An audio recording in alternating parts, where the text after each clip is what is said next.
தென்படும் எனவும் தெரிவிக்கப்பட்டுள்ளது.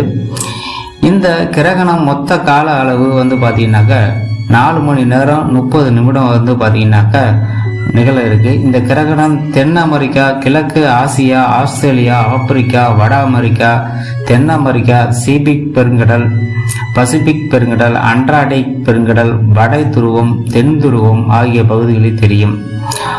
மேலும் 100 ஆண்டுகளுக்கு பிறகு வரக்கூடிய வட அமெரிக்காவுக்கு நிகழ இருக்கும் இந்த சூரிய கிரகணம்.